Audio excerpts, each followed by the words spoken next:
Assalamualaikum warahmatullahi wabarakatuh. Raisa, Radio Indonesia Sehat, Healthy Radio mendekatkan kampus UGM ke rumah. Selamat sore, Sobat Sehat.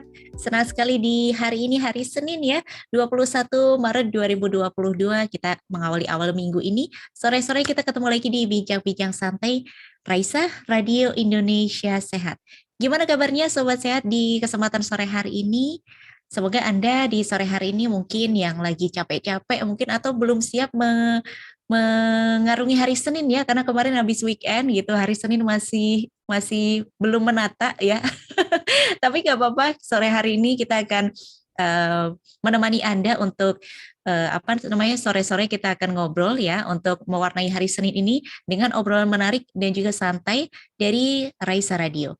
Sobat Sehat masih ingat minggu lalu kita asik banget nih ngobrolin soal zero tolerance, kekerasan, perundungan, dan pelecehan. Nah, kali ini ada permintaan lagi nih dari Sobat Sehat semuanya yang tentunya banyak banget yang berpartisipasi di minggu kemarin, dan kali ini kita akan bahas lagi bersama dengan teman-teman dari Health Promoting University. Dan kesempatan sore hari ini kita akan ngobrol bersama dengan Kak Yovita Diandra Wijaya, mahasiswa program studi pendidikan kedokteran reguler FKKMK UGM. Kak Yovita akan ditemani oleh Kak Ariana Safitri Putri, mahasiswa program studi kedokteran IUP FKKMK UGM. Jadi untuk Anda, Sobat Sehat, dimanapun Anda berada, yang join di aplikasi radio streaming, di website kami di radioindonesiasehat.com maupun di Zoom, selamat menikmati obrolan santai selama 1 jam ke depan. Dan kami juga mempersilakan Anda untuk nanti boleh banget untuk berpartisipasi secara langsung. Silahkan dituliskan saja di website kami atau di kolom chat di Zoom di bawah ini. Baik, langsung saja kepada Kak Ariana kami persilahkan. Oke, terima kasih Kak. Oke, jadi selamat sore Sobat Sehat semuanya. Perkenalkan kembali, saya Ariana Safitri Putri atau bisa dipanggil Ariana, yang akan menjadi moderator nih pada bincang-bincang kita sore hari ini tentang zero tolerance kekerasan, perundungan, dan pelecehan. Nah, udah dibahas nih minggu lalu di podcast HPU yang kelima, membahas tentang kekerasan, perundungan, dan pelecehan bersama Dr. Wika. Hari ini kita juga akan masih membahas tentang itu mirip-mirip nih. Masih tentang kekerasan, perundungan, dan pelecehan, tapi kali ini kita akan membahas lebih dalam lagi, lebih spesifik lagi di lingkungan universitas atau di lingkungan kampus. Nah, nanti kita udah kedatangan nih narasumber yang super keren yang akan menemani kita sore hari ini. Boleh kita sapa dulu kali ya. Halo Yovita. Hai Kak Ariana.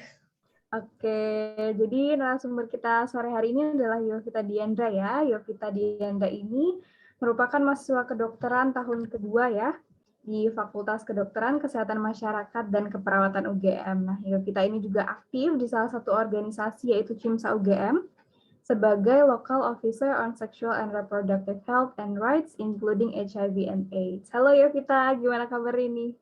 Kabar baik Kak, Kakak gimana kabarnya? Alhamdulillah baik-baik. Oke, ini panggilannya Yovita aja atau ada panggilan lain?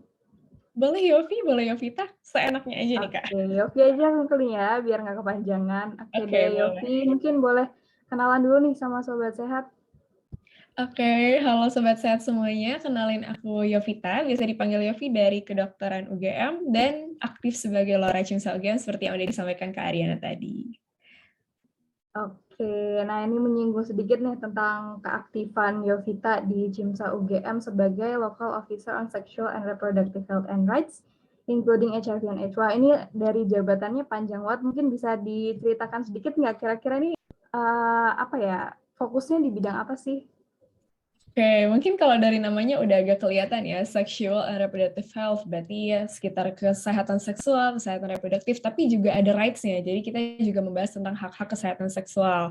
Selain itu sebenarnya fokus terbesar kita ada di HIV and AIDS, tapi kita juga punya ranah kerja di gender equality, jadi kayaknya tepat banget nih ya, ada urusannya dengan kekerasan, perundungan, dan juga pelecehan gitu. Oke, berarti udah sering ya mendengar tentang isu-isu kekerasan, perundungan, dan pelecehan ini ya? Lumayan sering nih, Kak. Oke, sih berarti emang cocok banget sih kita jadi narasumber buat sore hari ini. Nah, oke, kalau gitu mungkin kita langsung aja kali ya ke pembahasan kita untuk memantik percakapan atau bincang-bincang kita sore hari ini. Mungkin nanti bagi sobat sehat yang lain yang join kita melalui platform manapun yang ingin bertanya saya langsung juga boleh disampaikan, nanti akan aku bacakan. Oke. Mungkin dari yang pertama dulu nih Yovita. Kan tadi udah sedikit background tentang keaktifan Yovita di organisasi, dan aktif mungkin juga cocok untuk sering mendengar isu-isu tentang kekerasan dan lain sebagainya. Nah, kalau menurut Yovita, kekerasan, perundungan, dan pelecehan ini apa sih sebenarnya? Mungkin kayaknya kalau boleh dipenggal kali ya kata-katanya satu-satu gitu. Mungkin aku mulai dari kekerasan dulu. Kalau untuk kekerasan sendiri itu kalau menurut aku lebih ke ekspresi yang menunjukkan tindakan agresi gitu. Agresi itu apa? Jadi kayak lebih ke arah menyakiti atau membuat seseorang dalam bahaya gitu. Nah, sedangkan kalau perundungan itu biasanya tujuannya itu agak beda dikit, tapi sebenarnya saling bersinggungan gitu. Nah, kalau untuk perundungan itu biasanya mengeksklusikan atau kayak mengucilkan, dan biasanya ada yang dominan gitu. Misalnya nih, kalau pas SD dulu mungkin ya, kamu nggak boleh duduk sama kami, itu sebenarnya udah termasuk perundungan gitu loh. Nah, terus kalau untuk yang pelecehan, itu biasanya lebih ke nganggap rendah orang lain, dan orang lain itu merasa terhina atau mungkin terendahkan gitu. Nah, termasuklah pelecehan seksual di dalamnya juga ya. Nah, tapi untuk KPP sendiri, kekerasan perundungan dan pelecehan sendiri, kalau menurut aku sebenarnya itu nggak bisa dipisahin dan saling beririsan gitu. Irisannya ada di mana? Yang pertama ada pihak yang tersakiti ya. Tadi dari tiga-tiganya kita lihat ada pihak yang merasa direndahkan, ada pihak yang merasa kesakitan gitu. Nah, intinya mereka tersakiti baik secara verbal ataupun non-verbal gitu. Nah, selain itu juga ada juga ketidakseimbangan gitu yang kita lihat di sana. Ada pihak yang dominan yang lebih kuat dan ada pihak yang mungkin lebih lemah gitu yang akhirnya menjadi korban. Nah, mungkin itu sih kalau dari aku definisi dari kekerasan, perundungan, dan pelecehan sendiri. Oke, thank you Vita. Jadi KPP atau kekerasan, perundungan, dan pelecehan ini memang nggak bisa dipisahkan ya kalau dari penjelasannya Vita tadi. Nah, sebenarnya ada nggak sih tempat-tempat tertentu di mana KPP itu bisa terjadi? Oke, kalau bicara soal tempat, sejujurnya semua tempat kayaknya bisa gitu ya. Kalau kita lihat dari contoh sehari-hari, mungkin dari tempat yang maya sampai yang nyata ada di media sosial, di Instagram, mungkin di WhatsApp bahkan, atau mungkin bahkan dunia nyata itu lebih banyak lagi gitu. Jadi untuk nyata dan maya ada, ramai dan sepi ada. Kita ke tempat sepi kita takut nih, misalnya gelap, aduh nanti tiba-tiba ada orang, tiba-tiba langsung misalnya ngerampok, itu kan kekerasan ya? Ada gitu. Nah, di tempat umum bahkan aku sendiri pernah ngalamin di konser gitu loh, tempat umum konser yang cukup ramai, sangat ramai bahkan. Dan itu juga ada gitu. Nah, kita lihat lagi dekat atau jauh misalnya kayak di rumah sendiri atau kita di tempat asing juga ada gitu. Jadi kalau menurut aku di semua tempat ada sih, tapi mungkin resikonya lebih besar mungkin di tempat-tempat tertentu. Misalnya tempat yang sangat ramai dan sangat sepi gitu. Karena kalau sangat ramai mungkin kita fokusnya terpecah, kalau di tempat sepi kita malah nggak ada backup-an gitu. Jadi tempat-tempatnya itu semuanya bisa gitu. Oke, berarti nggak memandang tempat ya, KPP ini bisa terjadi di mana aja, mau itu online, mau itu offline ya, bisa ya. Benar. Terus sebenarnya tadi menyinggung sedikit tentang definisi dari KPP. Sebenarnya kalau kita lihat KPP, definisi di tiap orang itu bisa berbeda nggak sih tentang KPP ini? Ya, kalau definisi tentang KPP sendiri mungkin di tiap orang berbeda ya. Tapi sekali lagi mungkin kalau misalnya ada seseorang punya definisi yang satu dan satunya lain, kayaknya pasti ada benang merahnya di mana kita ketemu di situ. Dan menurut aku kita ketemunya adalah KPP itu merugikan gitu loh. Jadi aku yakin salah satu koneksi antara satu yang lain adalah menganggap KPP itu sangat merugikan gitu. Oke deh. Kalau gitu kita masuk deh nih. Mungkin ke lingkungan yang sudah kita familiar kali ya, mungkin di lingkungan kampus. Sebenarnya tuh di lingkungan kampus sering nggak sih terjadi kayak KPP ini? Oke, kalau untuk lingkungan kampus, mungkin kalau bicara soal angka, kita mungkin nggak tahu pasti ya, karena ada yang tercatat, ada yang enggak. Mungkin kalau yang tercatat, kalau sepengetahuan aku, 25% dari yang di tempat pendidikan itu terjadi di kampus. Tapi kalau misalnya ngelihat pengalaman sendiri aja, kemarin aku ke kampus gitu kan, Kak. Nah, nunggu Gojek nih. Tapi nunggu Gojek maksudnya dengan keadaan kampus, pulang kampus palingnya jam 4 gitu ya, belum terlalu gelap, masih cukup ramai orang, dan itu di dekat GSP kalau kakak tahu. Nah itu maksudnya cukup ramai ya ke posisinya. Tapi ada aja yang lewat tuh kayak calling gitu. Nah itu kan aku merasa terendahkan ya, berarti masuknya ke pelecehan nggak sih gitu. Nah itu mungkin contoh-contoh kecil, itu yang nggak tercatat dan aku ngerasain sendiri udah beberapa kali, walaupun di lingkungan kampus itu baru sekali gitu ya. Nah, Tapi untuk yang lain-lain juga, kayaknya kita juga banyak dengar berita nggak sih Kak, misalnya kayak kemarin kasus yang paling besar itu ada di 2018 kalau nggak salah. Nah itu ada salah seorang mahasiswi UGM sendiri yang ikut kuliah kerja nyata. Nah di sana perempuan ini mengalami pelecehan seksual gitu. Nah padahal itu kan di dalam lingkungan kampus ya, dan sedihnya lagi oleh mahasiswa kampus sendiri juga gitu. Nah berarti kan ini masih beberapa yang baru kelihatan gitu. Belum juga yang kemarin ternyata saat pemilihan ketua BEM juga ternyata ada beberapa hal yang bersangkutan dengan pelecehan seksual. Kalau misalnya kita lihat sebelum-sebelumnya itu nggak terbongkar malah gitu kan. Nah ternyata saat seseorang namanya mulai tinggi baru kelihatan gitu. Nah itu beberapa hal yang cukup kecil tapi ketahuannya itu malah ke belakangan gitu loh. Gimana lagi yang sebenarnya udah terjadi.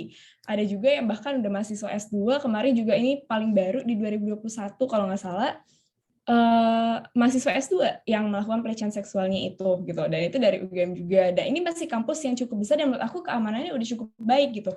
Gimana lagi area-area kampus yang bisa kita bilang mungkin keamanannya kurang atau mahasiswanya juga mungkin pulang jam malam dan sebagainya gitu. Jadi menurut aku kampus itu salah satu tempat yang sangat berpotensi tinggi sih Kak. Oke. Jadi kampus itu belum tentu aman ya, berarti walaupun notabene-nya kampus itu yang udah aman bagi semua mahasiswa gitu ya. Oke, Menurut aku mungkin sih belum. kalau ya. Oke, kalau dilihat nih mungkin dari faktor-faktor yang bisa menyebabkan KPP itu terjadi, itu bisa dari apa aja sih? Atau hanya dari lingkungannya kah? Atau dari orangnya kah? Atau dari pelakunya, dari korbannya, atau dari background si pelaku atau korbannya ini gimana ya?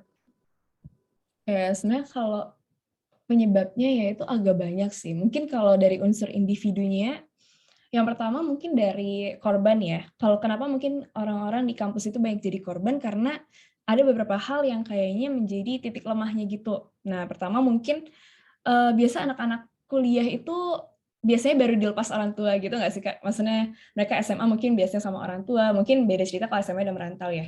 Nah, akhirnya mereka baru dilepas, di situ juga mereka masih beradaptasi gimana sih cara ngelindungin diri, itu yang pertama. Yang kedua, masa-masa di kampus itu masa-masa usia yang menurut aku cukup labil. Cukup labil, cukup subur, dan biasanya baru kenal, pacaran gitu ya, mungkin. Iya. Nah, nggak salah juga KPP itu paling banyak malah di dalam hubungan gitu, ada hubungan yang berlandaskan gitu. Nah, kenapa? Karena mungkin kalau menurut aku kekerasan di dalam hubungan itu agak terselimuti gitu, kayak aku sayang kamu, kamu mau nggak kalau misalnya Iya. kita malam ini gitu, kan ketutup gitu ya. Jadi kayak korbannya itu nggak sadar, oh ternyata itu kekerasan, makanya banyak banget yang ada di dalam hubungan, dan hubungan itu biasanya ya di usia-usia anak-anak kampus gitu loh. Nah, mungkin mereka juga nggak bisa ngelakuin di luar, akhirnya di kampus gitu, kayak terjadinya di kampus juga mungkin ya. Nah, terus juga kalau di kampus, nggak hanya di mahasiswa ya, tapi kan kekuatan-kekuatan tiap individu di kampus itu agak berbeda. Balik lagi yang ketidakseimbangan tadi, jadi mungkin ada yang dominan, misalnya jabatan yang lebih tinggi dengan jabatan yang lebih rendah. Mahasiswa laki-laki yang dominan dengan perempuan yang mungkin nggak tahu bela diri, atau mungkin perempuan yang sifatnya lembut gitu. Nah, mungkin juga bisa dosen dan mahasiswa, nggak menutup kemungkinan. Jadi ada kekuatan yang dominan yang akhirnya kampus itu menjadi ladang untuk menunjukkan si dominasinya itu, kalau menurutku gitu. Terus kalau dari faktor si pelakunya, ya banyak, bisa aja karena kesenangan pribadi, misalnya dalam hal nafsu gitu. Yang kedua mungkin lebih ke harga diri, mungkin dia ngerasa, oh ini kayaknya nilainya bagus, misalnya kayak gitu, terus dia ngerasa aku tuh harus bisa lebih, tapi caranya salah, ujungnya jadinya keperundungan, misalnya kayak gitu. Banyak faktor internalnya, dan kalau dari faktor eksternal mungkin dari unsur kampusnya sendiri sih, kalau aku lihat kampus tuh kan luas ya, apalagi UGM gitu, wah luas banget, aku aja kayaknya baru kelilingnya fakultas kedokteran gitu. Iya, benar banget. Iya bener, dan fakultas kedokterannya udah gede gitu kan, dan aku ngelihat kayak banyak tempat-tempat yang sebenarnya lokasinya itu cukup tertutup atau bisa bilang kayak blind spot gitu, yang jauh dari keamanan. Kalau misalnya di Fakultas Kedokteran sendiri kita lihat ada petugas keamanan banyak gitu, tapi di pos gitu, nggak ada yang mungkin di daerah yang ketutupnya itu gitu. Nah akhirnya kalau ada kekerasan di situ untuk minta tolong aja susah gitu. Ruangannya banyak, belum lagi kalau diperiksa satu-satu gitu. Kalau enggak juga resikonya juga semakin tinggi gitu. Apalagi yang masuk kampus juga sebenarnya nggak cukup tertutup ya, masih cukup terbuka untuk umum. Mungkin beberapa ditanya identitasnya, tapi beberapa juga enggak gitu. Nah akhirnya ya kekerasan itu di kampus itu juga cukup mendominasi gitu sih Kak. Oke, menarik banget nih. Jadi di kampus sebagai ladang KPP itu karena ingin menunjukkan dominansi ya. Jadi di tempat lain nggak bisa, jadi menunjukkannya di kampus. Seperti itu mungkin ya, Yo. Kalau Benar. kita lihat dari apa yang kita bahas. Oke, sebelum kita lanjut nih, ada yang bertanya nih. Dari Kak Hilmi Surya. Halo Kak Hilmi. Oke, jadi pertanyaannya selamat sore. Apakah pelecehan juga ada kasus terhadap pria, Kak? Nah, gimana nih, Yo? Ada apa tadi Kak?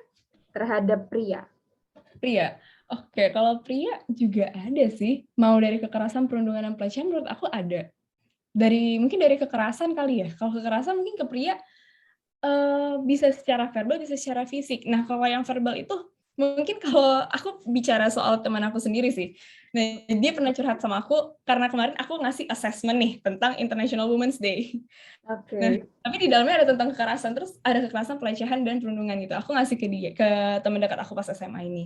Kebetulan teman dekat aku pas SMA ini memang kurang dominan tentang pelatihan fisik dan sebagainya ya.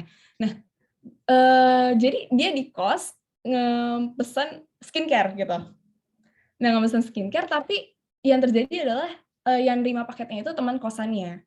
Dan teman kosannya itu menganggap itu nggak normal gitu loh seorang cowok untuk menggunakan skincare. Akhirnya dia menyinggung, ya berarti kan maksudnya keperundungan ya. Dia bilang kayak, kenapa sih cowok pakai skincare kayak perempuan, misalnya kayak gitu, itu udah termasuk perundungan. Itu hal simpel, hal kecil.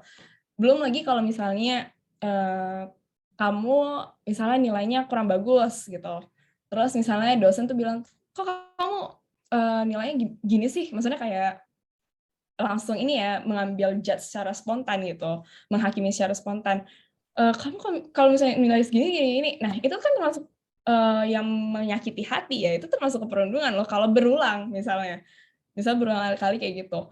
Dan kalau untuk pelecehan sendiri, untuk laki-laki juga nggak menutup kemungkinan gitu loh. Karena ada aja laki-laki misalnya yang lagi jalan, ya ada laki-laki lain yang mungkin melakukan hal pelecehan gitu.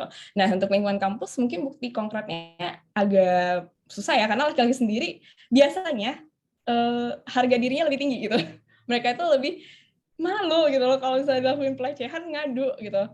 Nah, akhirnya ya kebanyakan untuk yang laki-laki sendiri untuk KPP-nya itu nggak banyak terungkap, padahal banyak juga gitu. Oke, jadi nggak menutup kemungkinan ya, Yo, kalau KPP ini juga terjadi di laki-laki gitu ya. Bener. Nah, tapi karena mungkin itu tadi ya, karena mereka kayaknya, aduh masa aku laki-laki tapi ngadu, atau aku laki-laki ngelapor gitu. Atau mungkin kayak, aduh aku dilecehin kan, malu gitu. Akhirnya ketutup gitu loh, padahal harusnya dibuka gitu. Supaya nggak ada laki-laki lain yang kena gitu kan. Oke deh. Kalau gitu kita lanjut dulu kali ya. Tadi kita udah ngomongin beberapa kasus-kasus KPP yang mungkin terjadi di kampus. Nah, kalau Yofi lihat sendiri, gimana sih tanggapan atau pandangan masyarakat terkait kasus-kasus KPP yang terjadi di kampus ini? Apakah mereka kayak cenderung menyalahkan si korban atau mendukung si pelaku? Bagaimana? Oke, kalau untuk tanggapan masyarakat cukup beragam kalau menurut aku. Nggak usah masyarakat secara umum aja, mungkin masyarakat Twitter ya yang paling kayaknya kalau beropini itu vokal banget gitu loh. Nah, banyak di antara mereka itu yang mendukung korban gitu. Merasa wah korban ini yang harusnya kita selamatin gitu. Tapi nggak menutup juga banyak juga dari mereka yang malah menyalahkan posisinya korban gitu. Misalnya karena pakaian, itu sering banget kayaknya udah masalah yang basi tapi nggak ada akar masalahnya gitu loh. Iya, kenapa kamu harus pakai baju kayak gini-gini? Padahal baju ke kampus gimana sih gitu loh. Masa kamu pakai baju gimana gitu kan. Nah, terus juga banyak juga yang diantara mereka mungkin membela pelakunya, misalnya dalam hal pacaran gitu. Misalnya yang pelakunya ini melakukan kekerasan karena cemburu nih, perempuan ini mungkin diantar pulang sama cowok lain, misalnya kayak gitu. Yang disalahin ya mereka mendukung pelakunya, misalnya kayak iya benar kamu tuh punya hak untuk melarang dia karena kamu pacarnya, misalnya kayak gitu. Tapi Tapi kan melarang itu bukan berarti kamu melakukan kekerasan dong gitu. Nah itu tuh sebenarnya tergantung ke mindset masyarakat itu kembali kemana sih sebenarnya yang harusnya mereka bela, dan mereka itu harusnya nggak terbutakan oleh hal-hal yang hubungan tadi atau mungkin dengan hal-hal pakaian tadi. Sementara yang dilakukan itu yang intinya kekerasan, perundungan dan pelecehan tetap salah gitu loh. Walaupun mungkin salahnya ada di kedua pihak, tapi yang paling penting adalah kekerasan, perundungan dan pelecehan itu harus tetap disalahkan kalau dari sisi aku gitu. Oke, siap. Keren-keren. Oke, menarik banget nih. Semakin panas ya perbincangan kita sore hari ini ya, nih. Oke, Agak kebawa nih, Kak. Ya, oke. Ini ada pertanyaan masuk lagi. Ada 2 pertanyaan yang bersinggungan nih sebenarnya. Aku bacain satu dulu ya. Yang pertama dari Kak Husna Faiza. Halo Kak Husna. Jadi pertanyaannya Kak mau tanya, lalu apa yang perlu kita persiapkan agar terhindar dari pelecehan? Terima kasih Kak sudah berbagi. Sama satu lagi, selamat siang Kak Ariana dan Kak Yovita, izin bertanya Kak, bagaimana solusinya jika korban terlalu merasa takut sehingga tidak berani untuk mengelak, marah, menceritakan kepada orang lain, bahkan melaporkan? Karena jika terus-menerus dalam kondisi diam akan sangat menyakiti korban. Apa hal yang dapat dilakukan korban dalam kondisi seperti itu? Terima kasih. Ya, mungkin Yovita boleh jawab. Oke, aku izin dari yang pertanyaan pertama ya. Tadi tentang pencegahan. Yang pertama, yang paling bisa kamu lakukan, ini kan banyak faktor eksternal ya, tapi kita balik ke internal tadi, adalah memperkuat diri. Memperkuatnya gimana? Yang pertama, pendidikan seksual. Jujur itu penting. Kenapa nih? Karena misalnya pacaran tadi ya, terus kan dia nutupin tuh si kekerasannya dengan ya aku sayang kamu dan sebagainya gitu. Akhirnya nggak sadar kalau itu kekerasan gitu loh. Nah makanya kalau misalnya kamu belajar tentang pendidikan seksual, kamu ngerti nih paham, oh ini ada kekerasan seksual dalam bentuknya ini, ada yang fisik, ada yang verbal, ada yang violence, ada yang abuse dan sebagainya. Akhirnya kamu tahu ini kayaknya udah berbau kekerasan nih gitu. Ini udah bukan cinta gitu loh. Nah, akhirnya kamu bisa tuh mencegah si terjadinya kekerasan itu. Itu yang pertama. Yang kedua, secara fisik. Sekarang tuh banyak gak sih kalau misalnya teman-teman lihat di TikTok, di Shopee itu ada alat perlindungan diri, misalnya pepper spray, atau yang alat setrum gitu. Nah, itu menurut aku cukup penting dan sebenarnya itu ternyata salah satu hal yang sekarang ini kayaknya marak gitu loh. Kemarin dari Chim Saogyeong sempat mau bikin danusan menjual itu gitu. Karena kita rasa kayaknya penting tapi kita dapat uang nih, enggak deh, bercanda. Tapi maksudnya penting ya, memang beneran penting gitu. Kalau aku pikir-pikir apalagi kondisinya notabene di tempat sepi. Kalau tempat ramai mungkin teman-teman bisa teriak gitu ya. Nah, tapi kalau di tempat sepi, teman-teman mau gimana? Mau teriak malah teman-teman mungkin makin tersakiti, mungkin makin dikekep atau gimana gitu, akhirnya teman-teman nggak bisa melawan. Yang kalian bisa adalah apa yang ada di diri kalian. Kalau mungkin teman-teman nggak ada bekal bela diri, ya menurut aku hal-hal yang kayak alat-alat perlindungan diri itu sangat berfungsi gitu. Dan yang ketiga mungkin ya itu tadi, kalian teman-teman bisa mulai coba gimana sih perlindungan diri itu gitu. Nah, bisa juga mengikuti self defense training, itu ada kok beberapa yang ngadain. Mungkin nanti di April juga dari Chim Saogyeong kemungkinan bakal ngadain, teman-teman bisa ikut gitu. Nah, itu menurut aku salah satu hal yang bisa teman-teman bekalin, terutama untuk mungkin kaum-kaum yang sering jalan-jalan sendiri gitu ya. Nah, selain itu juga adalah bekalin diri gimana sih caranya bersikap tegas dan berani menolak. Menurut aku itu cukup penting, karena yang pertama teman-teman bisa lakuin selain dari fisik adalah kalian menolak secara verbal gitu loh.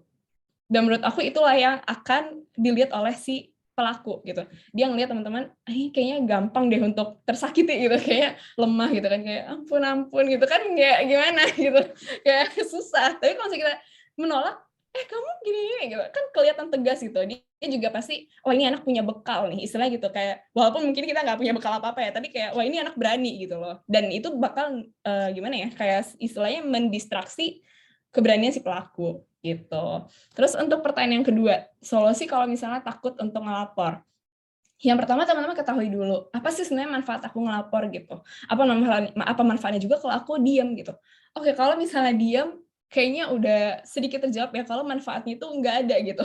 Lebih banyak malah ke arah teman-teman jadinya nyakitin diri sendiri, karena hanya teman-teman yang tahu, teman-teman ngerasa ngedekap ke diri sendiri. Mungkin apalagi teman-teman yang ya aku punya teman yang sebenarnya pernah mengalami kekerasan dalam hubungan pacaran dan sifatnya itu kebetulan introvert gitu loh. Jadi baru berani ngungkapinnya setelah 3 bulan putus. Jadi kan agak kita juga mau bantunya gimana gitu ya, udah terjadi gitu. Akhirnya kita cuma bisa nenangin. Nah, sementara kalau misalnya dikilas balik, sewaktu mereka mengalami kekerasan itu mereka berani speak up, apa yang bisa terjadi? Yang pertama, teman-teman lebih cepat untuk lepas dari hubungan atau mungkin lepas dari kekerasan itu, yang pertama.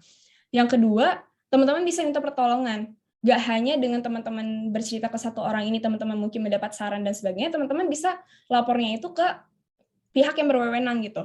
Manfaatnya apa kalau misalnya ngelapor gitu loh? Yang pertama, pelaku sifatnya itu jadinya nggak sewenang-wenang. Nggak bisa, ini aku udah nyakitin dia nih, dia nggak ada ngelapor, nggak ada apa, aduh enak banget, aku nyakitin yang lain lagi deh. Nah, siklusnya tuh nggak bakal berhenti gitu loh teman-teman, kalau teman-teman tuh nggak ada ngasih sesuatu yang nyadarin pelaku gitu, bukan menghukum ya, tapi menyadarkan gitu. Karena semua orang kan pasti mungkin berbuat salah atau mungkin dia hilaf gitu ya, nampar teman-teman misalnya. Tapi tetap aja harus ada yang menyadarkan gitu loh. Nah, yang ketiga adalah kalau teman-teman mungkin takut untuk melapor dan sebagainya, teman-teman itu lebih mudah lagi untuk mengalami kekerasan serupa. Kenapa? Karena teman-teman udah dianggap sebagai target yang, oh dia ini diam kalau misalnya diiniin, dan aku mendapat manfaat itu gitu. Nah, dengan prinsip mindset teman-teman udah tahu apa sih rugi dan untungnya kalau aku ngelapor, apa rugi dan untungnya aku tidak melapor, harusnya teman-teman udah tahu kenapa sih aku harus membungkam rasa takut aku untuk ngelapor itu, gitu. Oke, bener banget sih tadi yang katain Yofi, kalau udah pacaran udah ada kata-kata sayang, udah buta ya semua orang ya, udah nggak bisa dikatain kalau lagi diingetin kalau lagi ada kekerasan di dalam ini pacarannya. Ya, padahal Bener ada banget. red flag gitu ya, tapi agak buta warna aja gitu, nggak lihat udah merah nih orangnya gitu. Oke. Sih tadi juga benar banget apa yang dikatain Yofi ya. Berarti mulai sekarang mungkin yang sering jalan-jalan sendirian mungkin boleh banget tadi sarannya Yofi untuk belajar self defense atau bawa-bawa pepper spray atau alat yang taser ya berarti ya. Oke, benar banget tuh. Oke, terus tadi itu untuk mencegah. Terus tadi untuk solusi gimana bisa mengungkapkan ya. Yang pertama ketahui diri sendiri dulu ya. Apa yang kita butuhkan, terus kita juga bisa mulai bercerita, mulai membuka diri kepada teman-teman di sekitar kita. Gitu kali ya, Yo. Oke deh, nice. Kayaknya ini ya mulai semakin panas perbincangan kita sore hari ini. Oke deh, tadi sebenarnya juga udah disinggung sih sama Yofi. Apa namanya, tanpa kita sadari juga kita udah pernah mungkin ya menjadi bagian dari KPP ini kali ya. Walaupun itu skalanya sangat kecil yang sampai tidak bisa dibedakan itu kekerasan atau bukan gitu ya. Oke, terus tadi juga udah disebutin siapa-siapa aja yang bisa nih korban KPP di kampus, nggak hanya mahasiswa aja, itu bisa yang bisa kena KPP itu bisa juga dosen, bisa juga karyawan dan lain sebagainya gitu kali ya Yov, untuk mungkin sepanjang percakapan kita sampai detik ini gitu. Oke, kalau begitu ini ada pertanyaan lagi sebenarnya. Mungkin aku bacakan satu pertanyaan ini, setelah itu ada yang mau lewat dulu, teman-teman. Oke, ini pertanyaannya dari Kaniken Indraswari. Halo Kaniken. Ini pertanyaannya, halo Rasa Radio, asik banget obrolan di sore hari ini, menemani waktu santai di sore hari. Hehehe. Mau tanya, kalau program HPU untuk kekerasan ini apakah ada? Sukses selalu adik-adik mahasiswa. Nah, mungkin ini aku yang jawab kali ya. Aku dari bagian dari HPU juga. Untuk program HPU terkait kekerasan ini, kita sudah merencanakan sih, mungkin nanti bisa ini ya, bisa stay tune di Instagramnya HPU dan HPU FKKMK UGM. Gitu kali ya. Oke deh, karena ini udah jam 3.29, kita akan ada sesuatu yang mau lewat dulu nih, jangan kemana-mana dulu Sobat Sehat, kita akan kembali setelah yang satu ini. Baik, terima kasih banyak Kak Ariana dan juga Kak Yovita. Aduh, seru banget sore hari ini Sobat Sehat. Kita belajar tentang banyak hal tentang KPP dan juga tadi juga belajar juga tentang love education gitu ya dari Kak Yovita. Gimana kalau kita harus tetap juga stand out ketika kita mengalami, mungkin kalau kita udah ada rasa sayang, ada rasa cinta, kadang kita nggak ngerti kalau kita mungkin terjebak atau gimana. Nah, kita harus tadi ya belajar untuk tegas, untuk ketika ada orang yang melakukan sesuatu gitu ke kita, dan juga tadi berani menolak itu juga penting. Nah, Sobat Sehat, kita masih akan ngobrol-ngobrol lagi nih bersama dengan Kak Yovita dan juga Kak Ariana, masih sampai dengan pukul 4 sore.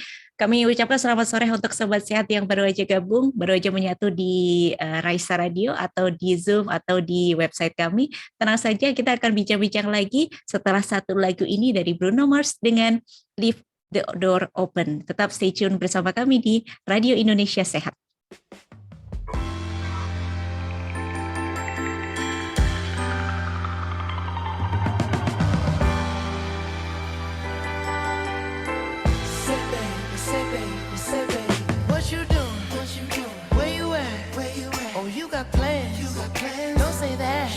I'm sipping wine in a robe.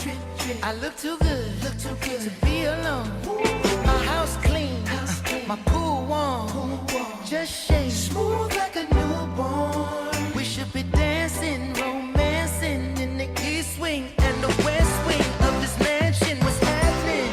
I ain't playing no games. Every word that I say is coming straight from the heart. So if you're trying to lay in these arms, I'ma leave the door open. I'ma leave the door open. I'ma leave the door open, girl. I'ma leave the door open, open. Let you feel the way I feel and you want me like I want you tonight, baby. Tell me that you're coming through. Ooh, you're so sweet, so tight. I won't bite unless you like. If you smoke, what you smoke? I got the haze. And if you're hungry, girl, I got the lace. Ooh, baby, don't keep me waiting. There's so much love we could be making. I'm talking kissing, cuddling, rose petals in the bathtub. Girl, it's jumping, it's bubbling. I ain't playing no games. Every word that I say is coming straight from the heart. So if you're trying to lay in these arms, I'ma leave the door open. I'ma leave the door open. I'ma leave the door open, girl. I'ma leave the door open. Let you feel the way I feel and you want me like I want you tonight, baby. Tell me that you're coming through.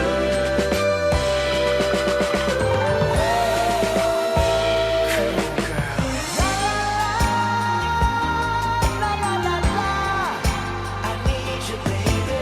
La la la, la la la la, I got to see you, baby. La la la, la la la la, girl, I'm trying to give you this.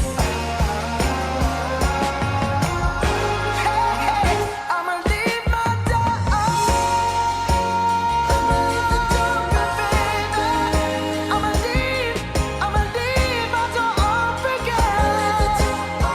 And I'm hoping that you feel the way I feel and you want me like I want you tonight, baby. Tell me that you're coming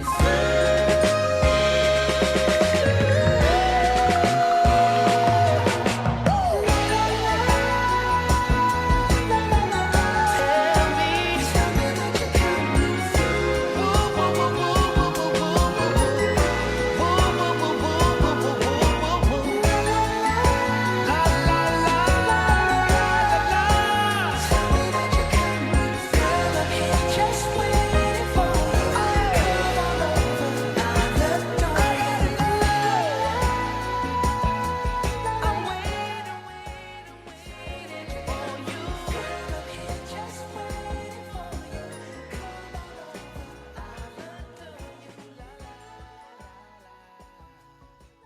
Baik Sobat Sehat, Anda masih bersama kami di Raisa, Radio Indonesia Sehat. Satu lagu dari Bruno Mars udah bikin lebih fresh ya di sore hari ini. Dan kita lanjut lagi untuk ngobrol bersama dengan Kak Yovita dan juga Kak Ariana. Nih, informasi untuk Sobat Sehat yang belum mendownload aplikasi Raisa Radio, silahkan saja Anda klik saja di Play Store, klik saja Raisa Radio Indonesia Sehat, dan kami akan sajikan untuk Anda topik-topik kesehatan yang tentunya menarik dan juga bermanfaat untuk Anda. Dan saya kembalikan ke Kak Ariana, silahkan. Oke, kembali lagi nih bersama saya Ariana sebagai moderator dan Yovita sebagai narasumber bincang-bincang kita sore hari ini terkait zero tolerance kekerasan, perundungan, dan pelecehan. Nah, mungkin mau ngingetin dulu nih buat Sobat Sehat yang mendengarkan kita dimanapun kalian berada, kalau mau berinteraksi secara langsung, menanyakan pertanyaan atau berpendapat, boleh langsung nanti akan saya bacakan. Oke, nih Yov, kita balik lagi ke pembahasan tentang KPP. Mungkin tadi udah disinggung nih sama Yofi sedikit tentang sex education itu bisa membantu ini ya, mengurangi KPP. Nah, kira-kira gimana sih hubungannya nih antara sex education dan KPP, dan bagaimana sex education ini bisa membantu untuk mengurangi KPP? Untuk bicara soal sex education, kebetulan ranahnya ya lagi bertepatan nih. Iya. Sex education, mungkin dari yang paling basic ya. Biasa di sex education itu diajarin tentang body authority, jadi kepemilikan tubuh. Itu yang pertama, dan itu menurut aku cukup penting sih, untuk terutama mungkin dari yang usianya masih muda ya, karena mungkin mereka yang kurang tahu nih area mana sih yang nggak boleh disentuh gitu, atau area mana yang sebenarnya itu kepemilikan kamu yang cukup rawan gitu loh. Nah, jadi pendidikan seksual yang paling pertama itu menurut aku yang paling penting adalah body authority. Kaitannya dengan KPP adalah kamu jadi tahu, oh kalau misalnya dia udah mulai menyentuh sesuatu yang areanya seharusnya tidak boleh disentuh, itu udah termasuk ke KPP gitu. Yang kedua, kamu belajar tentang bentuk-bentuknya, dari mulai bentuk-bentuk kekerasannya, teman-teman belajar di sana apa aja sih yang sebenarnya termasuk kekerasan, dari mulai yang ringan sampai yang berat. Teman-teman pasti jadinya setiap mengalami hal sekecil apapun, teman-teman tahu itu udah termasuk ke KPP. Yang ketiga, yang penting adalah kalau di pendidikan seksual sendiri biasanya diajarin solusinya gitu loh. Nah, kita tuh nggak hanya ngajarin gimana sih cara teman-teman mencegah hal itu terjadi, tapi kalau misalnya faktor lain ya, selain mungkin kita udah belajar tentang pendidikan seksual, tapi mungkin ada hal-hal yang menyebabkan akhirnya itu terjadi juga, kita tuh kasih solusi. Solusinya apa? Kita kasih tahu teman-teman kalau misalnya habis mengalami ini, kalian harus ngapain gitu. Teman-teman harus mengadu kemana. Teman-teman harus punyain mindset-nya itu apa gitu. Teman-teman harus membuka dirinya kemana. Itu semua diajarin di sana. Dan menurut aku itu adalah salah satu hal yang akhirnya menjadi perlindungan korban juga gitu. Akhirnya korbannya itu dampaknya juga nggak ya pasti ada dampaknya, tapi kita bisa mencegah dampak yang tidak kita inginkan, termasuk salah satunya adalah depresi yang berkepanjangan, misalnya kayak gitu. Nah, itu bisa kita cegah dengan gimana teman-teman tahu solusinya itu gimana dari pendidikan seksual itu sendiri. Mungkin gambaran besarnya itu sih, tapi sebenarnya banyak loh yang teman-teman harus ketahui, termasuk juga kalau misalnya teman-teman udah habis mengalami pelecehan seksual yang mungkin seperti pemerkosaan gitu ya. Teman-teman tuh diajarin di sana apa yang teman-teman harus periksa, apa yang teman-teman harus cegah gitu. Dan itu semua diajarin di sana. Dan menurut aku itu adalah hal-hal yang cukup penting untuk diketahui gitu, untuk mencegah si KPP dan menanggulanginya gitu. Oke, berarti sex education itu termasuk sangat penting ya, Yov ya, untuk diberikan. Nah, mungkin kalau kita lihat di realita ya di Indonesia, mungkin kata-kata sex education atau pendidikan seksual ini masih rada tabu ya untuk dibahas atau mungkin untuk diangkat sebagai pembicaraan gitu. Nah, kalau dilihat nih Yovita di realita sekarang banget, kira-kira tuh kalau mahasiswa sekarang udah mulai terbuka belum sih tentang adanya pendidikan seks ini? Oke, nah ini sebenarnya termasuk salah satu yang cukup lucu ya, karena ada yang sangat terbuka, mereka sangat-sangat menggeluti, termasuk teman-teman mungkin anak-anak yang di Skora gitu ya, karena mereka belajar setiap hari tentang itu gitu. Tapi ada juga hal-hal yang mereka tuh nolak banget gitu. Misalnya apa? Misalnya pencegahan HIV/AIDS gitu ya. Nah, salah satunya itu kan pendidikan seksualnya adalah menggunakan kondom, atau teman-teman juga pencegahannya itu intinya yang berbau ke seksual gitu. Dan mereka itu nggak bisa nerima. Mereka bilang tuh kayak, aku nggak bisa belajar kayak itu terlalu tabu. Padahal teman-teman misalnya nih dijauhkan lah, misalnya suatu saat teman-teman akan menggunakan kondom gitu. Nah, teman-teman harus tahu gimana menggunakannya dengan tepat supaya teman-teman terhindar dari HIV/AIDS, misalnya seperti itu. Nah, banyak juga itu itu mungkin udah terlalu tinggi ya. Tapi mungkin untuk kekerasan seksual sendiri, teman-teman itu masih banyak yang sifatnya denial gitu loh. Nah, misalnya dalam hal toxic relationship, itu kan sebenarnya termasuk ke ya udah mengarah ke KPP gitu loh. Tapi masih banyak di antara teman-teman itu yang ngerasa enggak, aku tuh enggak termasuk ke toxic relationship. Padahal sebenarnya waktu kita jabari toxic relationship itu apa, kriterianya udah di sana semua tuh gitu. Nah, akhirnya denial-denialnya ini yang sebenarnya membuat mereka itu nggak bisa nerima pendidikan tentang kekerasan seksual dan pendidikan seksual lainnya gitu. Jadi ada faktor dari internal diri sih. Dan menurut aku selain mahasiswa ya, mungkin karena dari saat sebelum-sebelumnya juga mungkin nggak pernah menerima tentang edukasi seksual, terutama juga kalau misalnya kita bahas edukasi seksual yang penting juga termasuk ke kaum pria ya, nggak hanya wanita. Jadi kita nggak hanya mencegah, tapi kita cegahnya itu dari mungkin yang berpotensi menjadi pelaku malah gitu ya. Walaupun perempuan dan laki-laki semuanya seimbang untuk menjadi pelaku, tapi kebanyakan di antara mereka itu kan yang mungkin punya kekuatan lebih adalah laki-laki gitu, dan akhirnya menyalahgunakan kekuatannya itu. Nah, mereka sendiri itu juga yang gak bisa menerima pendidikan seksual sebagaimana mereka harusnya menerima saat mereka kecil. Akhirnya pas sampai mahasiswa sendiri pun mereka masih belum bisa menerima edukasi tentang seksual itu sendiri. Itu sih menurut aku, Kak. Benar banget nih yang dikatain Yofi, pendidikan seksual ya, berarti itu sangat penting untuk dikasih dari kapan nih, Yof, kalau kita lihat-lihat dari kecil ya? Harusnya sih dari mungkin usia yang paling tepat ya, mungkin SD kelas 4 ke atas ya, mungkin mereka udah bisa ngebedain mana yang baik, mana yang buruk, kita udah mulai bisa masuk lah pelan-pelan tentang mungkin dari body authority dulu, baru nanti tentang HIV and AIDS dan sebagainya gitu sih. Tapi harusnya dari usia segitu tuh harusnya udah ditanamin gitu, jadi mereka nggak kaget pas kuliah kok, oke ini kita bahas tentang kekerasan seksual udah agak terlambat gitu.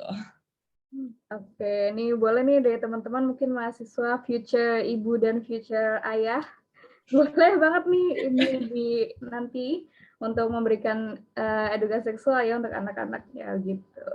Oke, nah kita balik lagi ke KPP. Tadi kita udah bicara tentang siapa aja yang bisa menjadi korban, siapa aja yang bisa menjadi pelaku. Nah, tadi juga sebenarnya udah disinggung dikit sama Yovita tentang dampaknya dari korban KPP. Nah, kira-kira kalau ada orang dia sadar atau tidak sadar dia melakukan atau terkena KPP, dampaknya apa sih, Yof? Oke, dampaknya mungkin bisa fisik, bisa non fisik. Kalau fisik mungkin udah jelas ya, dari kekerasan, dari pelecehan mungkin yang terjadi bisa tersakiti, bisa dari mungkin lebam, luka, bisa sampai cacat permanen, bahkan bisa kematian. Itu nggak jarang banget. Nah, tapi mungkin yang dampaknya banyak yang tertutup itu yang dampak secara psikis gitu. Jadi secara psikolognya itu terganggu gitu loh. Nah, misalnya yang pertama, teman-teman mungkin yang kita bahas dari skala ringan mungkin ya, dari perundungan yang ya mungkin awalnya nganggapnya bercandaan, lelucon gitu ya, akhirnya keulang, tapi kan kita sebenarnya mungkin ya sebagai korban ini ngerasa sebenarnya tertekan dengan lelucon itu, walaupun teman-teman yang lain mungkinnya bercanda kok gitu, tapi sebenarnya ya itu memang merasa tersakiti gitu loh. Nah, akhirnya mereka mungkin kepercayaan dirinya menurun, mungkin awalnya kayak dibilang, ih kamu kok pakainya kayak gitu, nah tapi berulang, akhirnya kepercayaan dirinya menurun gitu. Itu yang pertama mungkin dari sisi ringan. Akhirnya dari kepercayaan diri menurun mungkin bisa jadi depresi, kita nggak tahu. Bisa juga jadi kesehatan mentalnya yang terganggu. Misalnya dari mulai awalnya dia kepikiran, nggak bisa tidur, akhirnya bisa juga ke arah melukai diri sendiri. Kesehatan mental itu kan beragam ya, dan kita nggak tahu sebagai threshold orang itu semana sih, batasnya di mana sih mereka bisa menahan untuk ya rasa sakit yang mungkin mereka rasain secara batin gitu ya. Nah, selain itu juga itu kan dampak dari luar. Nah, kalau dampak dari dalamnya bisa aja mereka jadinya emosinya yang kurang stabil. Jadinya dari mereka yang sendiri yang keluar pun bukan hanya dari luar yang ke dalam ya, tapi dari mereka dari dalam keluar, pemancaran emosinya juga ya nggak stabil gitu. Karena mungkin mereka masih punya berbagai luka-luka di belakangnya gitu. Dan yang mungkin sekarang agak aku notice gitu ya. Nah, banyak di antara mereka yang akhirnya itu sifatnya individualis. Kenapa? Karena mereka punya trust issue. Jadi banyak mereka tuh yang kayak kita sebenarnya membantu nih, tapi mereka tuh udah nggak percaya. Jadi akhirnya mereka itu nggak bisa nerima bantuan kita, padahal kita ini udah tulus gitu mau bantu. Nah, akhirnya mereka sifatnya individualis gitu. Dan lumayan kalau individualis bisa menerima diri sendiri, tapi ada di antara mereka mungkin yang setelah depresi berkepanjangan, mereka melukai diri, atau mungkin mereka yang terkena ke KPP ini sampai mengalami cacat fisik, akhirnya mereka sulit menerima diri sendiri. Itu lebih susah lagi. Mereka nggak bisa terbuka ke orang, dan mereka nggak bisa terbuka dengan dirinya sendiri. Itu sih dampaknya dari mulai yang ringan sampai yang besar gitu, Kak. Oke, jadi dampaknya nggak cuma fisik aja ya, jadi dari psikisnya juga bisa ya, karena bisa depresi, bisa sampai melukai diri sendiri gitu ya, Yof? Benar, malah lebih banyak kayaknya yang psikis gitu. Iya. Walaupun kecil-kecil, tapi kayaknya tertimbun akhirnya besar gitu kan, Kak? Iya, benar-benar. Nah, ini menyinggung juga nih soal tadi individualis. Gimana sih, nah, kalau kita nih sebagai teman dari korban, kita bukan korban, kita jadi temannya. Kita tahu nih ada KPP yang terjadi di salah satu teman kita. Nah, teman kita ini udah berubah jadi individualis yang tadi dikatain sama Yofi. Kita harus gimana sih, Yof, sebagai temannya? Karena kita kalau mau ngelapor pun ngelapor kemana, dan kita bukankah kita harus punya perizinan dari korbannya sendiri nih untuk membantu gitu. Gimana ya? Benar. Nah, itu yang sulit ya. Kita harus butuh informed consent dulu gitu. Kalau misalnya kita mau bantu secara ngelapor dan sebagainya. Yang pertama, kalau menurut aku malah jadi pendengar yang baik dulu. Karena kita tadi tahu kenapa mereka jadi individualis, kenapa mereka jadinya ngekap ke diri sendiri itu karena ya itu tadi mereka itu punya trust issue jadinya sama orang lain gitu. Karena mungkin KPP itu terjadi dari orang yang terdekat mereka malah gitu loh.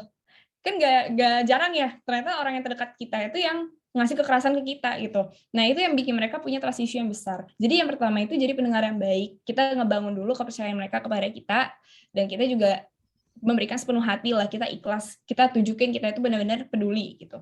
Nah dari sana baru kita bisa mulai nih gimana sih sebenarnya akar masalahnya gitu. Kita juga harus tahu dari sisi korbannya dong, jangan kita ini ngalami kekerasan tapi kita cuma taunya ya udah dia dipukul gitu. Soalnya kita nggak tahu nih latar belakangnya gimana dan sebagainya.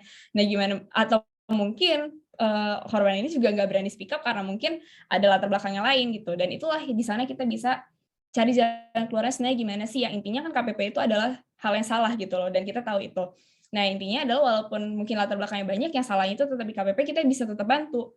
Caranya gimana? Kita ya yakini korban dulu, kita kasih tahu seperti yang tadi mungkin yang gimana sih sebenarnya untung tidaknya kita ngelapor dan sebagainya, gimana cara. Mungkin kalau solusinya ngelapor itu ya, tapi kalau misalnya solusinya mungkin dia ngerasa tersakiti secara apa, kita bisa juga membantu untuk misalnya ke psikolog dan sebagainya. Tapi kalau untuk ngelapor, kita minta inform concern-nya dulu, kita yakinin korban, baru kita bantu. Misalnya dengan dokumentasi ya, misalnya kalau misalnya teman-teman ngalamin kekerasan itu kan ada bukti-buktinya. Nah kita bisa bantu, kita tahu nih, kita punya knowledge kalau misalnya kalau ngelapor tuh harus ada bukti. Oke, kita bantu korban untuk cari buktinya gimana, kita bantu juga akhirnya ke lembaga yang berwenang. Dan ingat jangan ambil hakim sendiri gitu loh, jangan karena teman-teman wah ini ternyata cowoknya kurang asem nih gitu kan, jadi kita yang ke arah cowoknya kita langsung main hakim sendiri, malah itu bisa ngerugiin korban loh. Karena kita bisa aja ngambil harusnya hukumnya itu melindungi korban, tapi karena kita bertindak sewenang ke cowok ini akhirnya ya udah kita jadi yang kena hukum gitu loh. Nah, itu yang harus di-highlight juga. Jadi jangan main hakim sendiri, kita lapor ke lembaga yang berwenang. Siapa? Lembaga pemerintahan, bisa polisi, bisa pemerintah. Nah, tapi kalau misalnya di UGM sendiri itu ada salah satu satgas, kita bisa menghubungi ke mereka.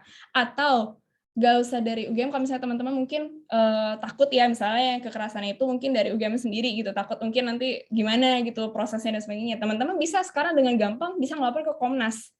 Nah, itu melalui email aja teman-teman. Jadi ngebantunya itu nggak harus gimana teman-teman harus nyelesain masalahnya, tapi kasih dulu kepercayaan, baru teman-teman bisa nyelesain masalahnya itu. Bertahap lah. Yang penting teman-teman tetap tunjukin kalau misalnya teman-teman tuh berniat banget untuk membantu dia, karena kita tahu dia udah punya sulit untuk membuka diri ke orang lain gitu.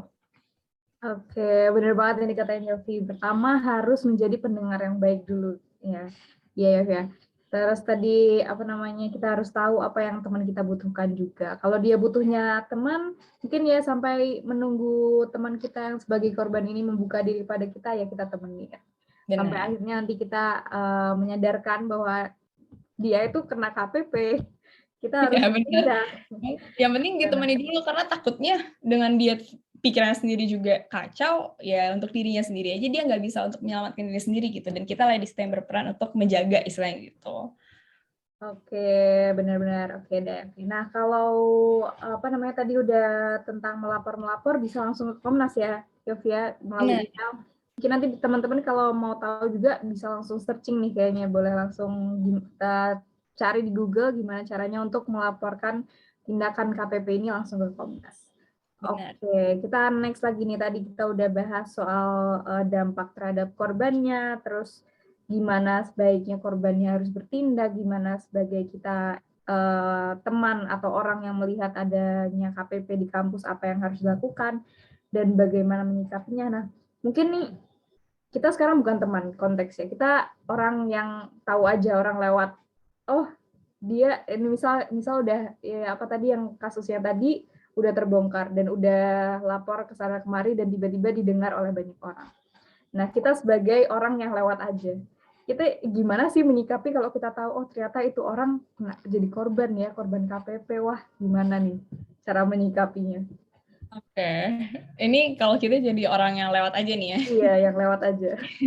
Nah, pertama apa gunanya kamu jadi saksi tapi kalau kamu diam gitu kan? Nah, berarti yang pertama adalah bersuara gitu. Nah, tapi kalau misalnya belum mungkin kekerasannya itu kayak di tempat umum itu kan teman-teman mungkin bisa dengan gampang menolong gitu ya. Tapi kalau misalnya kekerasan dalam skala besar ya mungkin sama-sama di tempat sepi dan teman-teman juga punya keterbatasan, ya teriak aja minta tolong gitu. Jangan jadinya teman-teman menaruh diri di sana juga. Dan yang kedua, teman-teman bisa bantu. Sebenarnya ini mungkin kalau orang lain mungkin ada kontra dan pro ya. Karena mendokumentasikan itu kan sebenarnya ada yang bilang kok nggak ditolong tapi didokumentasiin gitu. Nah sementara kita juga kalau kita menolong korban misalnya pelakunya punya kekerasan fisik yang skalanya juga udah cukup, kita nggak bisa ngelawan gitu. Jadi kita bisa bantu apa? Kita teriak minta tolong bisa, kita minta tolong telepon polisi bisa, tapi salah satunya lagi dengan dokumentasi. Kenapa? Kita punya bukti jadinya. Dan kalau misalnya korban pun di sana udah istilahnya nggak mampu untuk berbicara, kita juga sebagai saksi kita punya peran dong. Kalau kita sebagai saksi kita dikasih hak loh untuk mengasih tahu apa sih yang terjadi di antara korban dan pelaku gitu. Nah selain itu juga bisa juga kita ngebantu untuk ngelapor ke lembaga yang berwenang tadi. Kalau misalnya posisi kamu adalah sebagai saksi. Nah kalau yang tadi kan kita sebagai teman ya, kita nggak bisa bersaksi dong, kita cuma dengar dari cerita. Tapi kalau misalnya kita punya saksi, kita dengan mata kita sendiri melihat, itu kita punya hak sendiri untuk melapor ke lembaga yang berwenang dan lembaga pemerintahan yang terdekat. Nah, itu bedanya juga. Jadi, teman-teman bisa punya kesempatan untuk melapor. Nah, kalau misalnya itu jadi lingkungan kampus, juga bisa itu dan 3 kali 24 jam teman-teman ngelapornya ke unit layanan terpadu yang tadi udah sampaikan dari UGM gitu. Oke, segini ada pertanyaan lagi masuk nih, Yov, dari Kak Erika Fatunisha. Halo Kak Erika, nah pertanyaannya, Kak kalau mengalami KPP tapi sudah agak lama dan baru sadar, sebaiknya bagaimana ya Kak? Terima kasih Kak Yovita.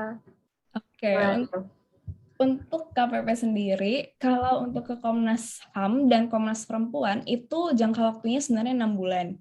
Kalau dalam jangka waktu 6 bulan itu udah pasti diproses teman-teman. Jadi kalau misalnya masih dalam jangka waktu 6 bulan, silakan dilapor. Tapi kalau misalnya udah lebih, nah itu ada kemungkinan untuk tidak diproses. Tapi teman-teman jangan jadinya putus harapan, dilaporin aja dulu, nggak ada salahnya.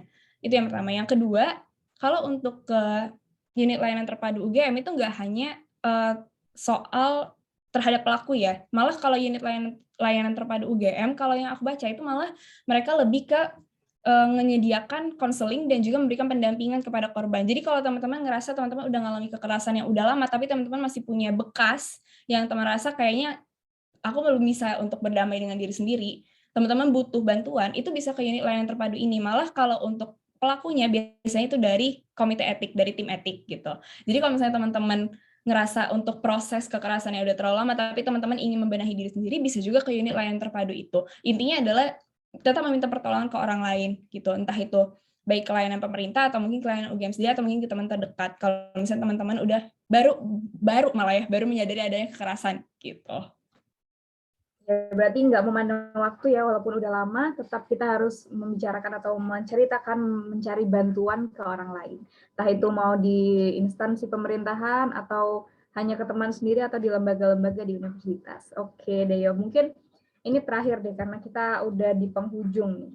Mungkin apa sih peran kita nih sebagai mahasiswa untuk menciptakan kampus dengan zero tolerance to kekerasan, perundungan, dan pelecehan?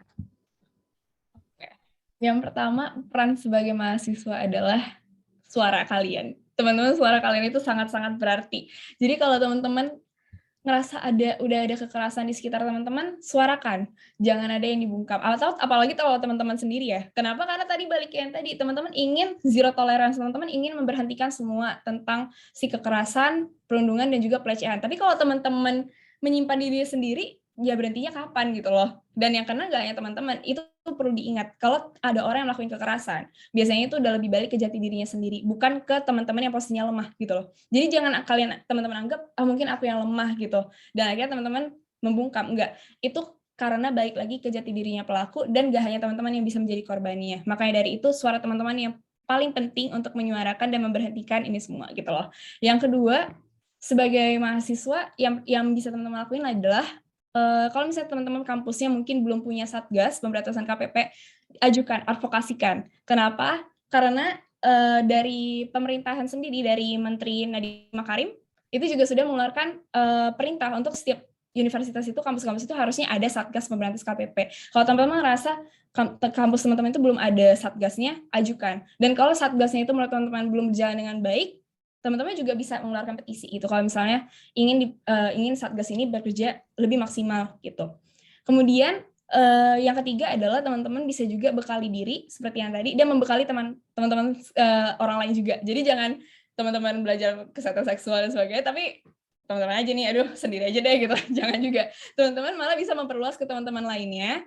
Dengan yang tadi itu, teman-teman bisa ngajarin tentang kesehatan seksual, teman-teman bisa ngajarin tentang pertahanan diri, kalau teman-teman bisa ngajarin juga tentang gimana sih sebenarnya layanan-layanan yang bisa kita simpan untuk menjadi perlindungan kita nantinya ke depannya, gitu.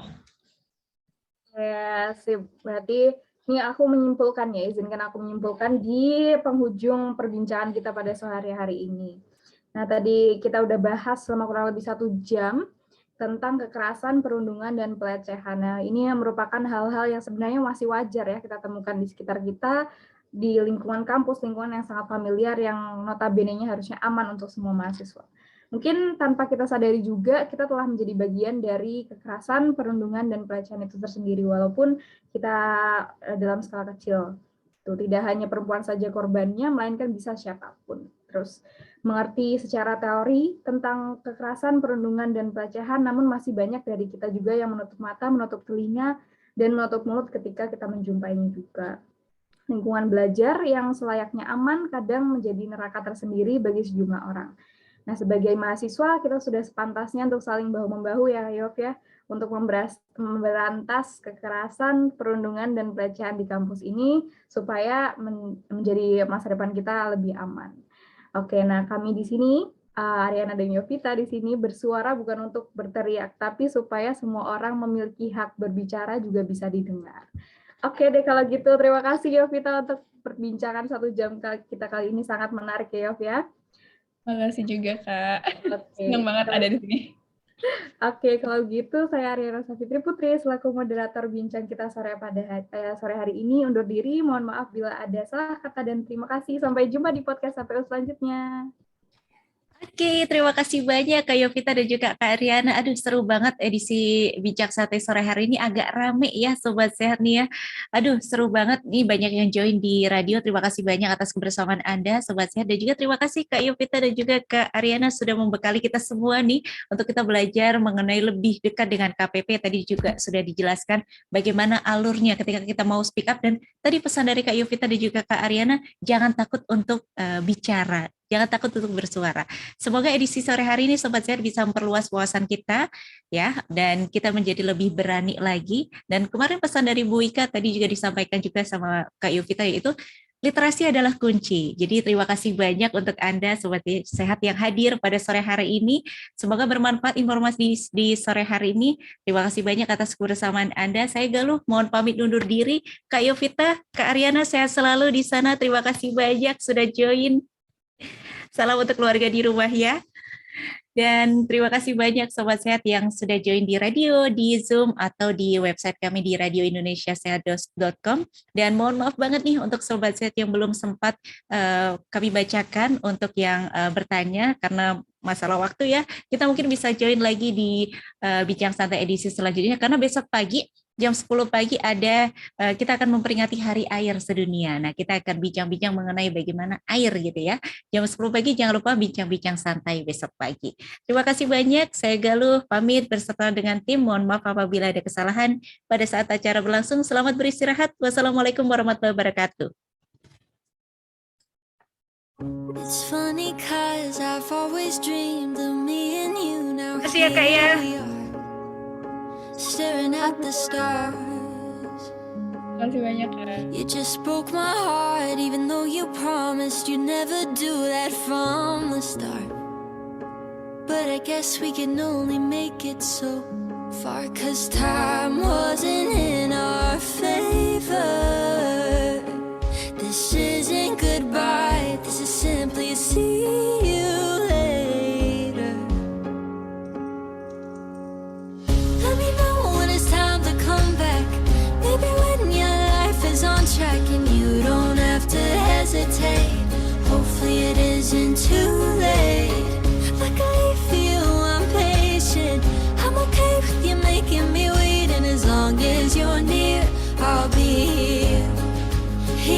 if it takes 10 years.